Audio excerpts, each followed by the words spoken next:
On December 19, 2024, the Islamic Republic of Iran orchestrated the arrest of Cecilia Salas, an Italian journalist. Her detention was anything but random. Sala, armed with valid press credentials, was apprehended in Tehran, a stark reminder of the regime's intolerance towards a free press. The Iranian authorities, aware of her journalistic work, seemingly targeted her.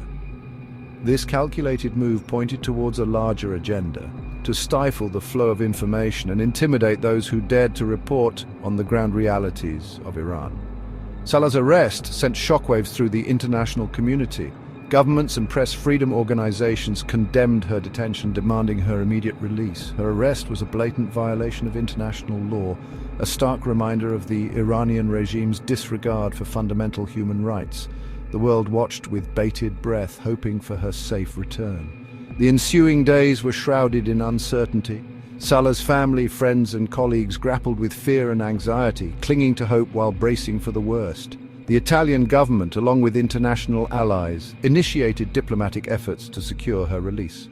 Backdoor channels were activated, negotiations began, all aimed at bringing Salah home. The world held its breath, waiting for news, praying for a miracle.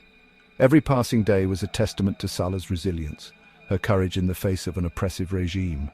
Her plight served as a stark reminder of the risks journalists take every day to bring us the truth.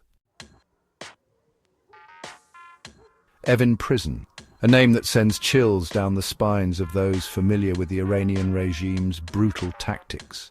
It was within these walls that Cecilia Salas found herself imprisoned, subjected to the psychological torture of solitary confinement. Stripped of human interaction, she was left to grapple with the deafening silence of isolation, the weight of uncertainty bearing down on her. Sensory deprivation became her new reality. The outside world, with its vibrant colors and familiar sounds, was reduced to a distant memory. The days bled into nights, marked only by the monotony of her surroundings. The only solace she found was in the pages of Haruki Murakami's Kafka on the Shore, a book chosen by her captors, a small window to a world beyond her concrete cell. Her requests for the Quran, a source of comfort and spiritual guidance, were met with callous indifference. The authorities, it seemed, were intent on stripping her of any semblance of peace, any connection to her faith. The denial of her request was a calculated move, a way to further isolate her, to break her spirit. The hallway outside her cell became a source of constant dread. The echoes of footsteps, the clanging of metal doors, the muffled voices of guards, these sounds once mundane now served as a constant reminder of her confinement, her powerlessness. Each noise chipped away at her resolve, amplifying the psychological torment of her isolation. Blindfolded and shrouded in darkness, Cecilia Salas was led to the interrogation room, a space that reeked of fear and intimidation. The interrogations were relentless, stretching for hours on end, each one designed to break her spirit, to force a confession for crimes she did not commit.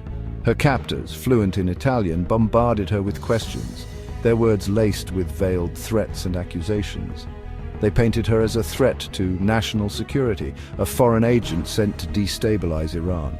Their tactics were sophisticated, their knowledge of Italy and her personal life unsettlingly detailed. It was clear that this was no random arrest. It was a meticulously planned operation, designed to silence her, to make an example of her.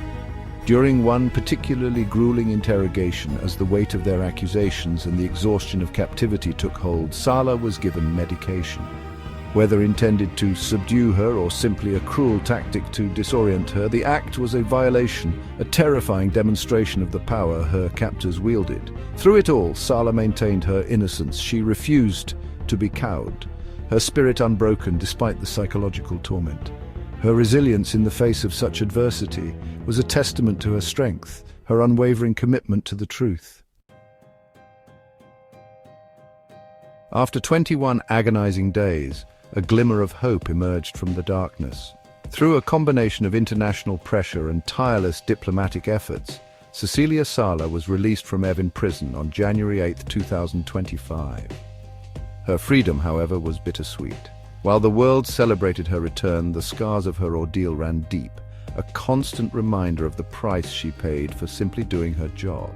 Upon her release, Salas spoke candidly about her experience, shining a light on the brutality of the Iranian regime. She vowed to continue her work, to be a voice for the voiceless. But she also made it clear that she would not return to Iran as long as the Islamic Republic remained in power. Her story is a stark reminder of the importance of a free press and the dangers journalists face in authoritarian regimes. It is a call to action, a plea for continued pressure on the Iranian government to respect human rights, to uphold freedom of speech, and to end its persecution of journalists and dissidents.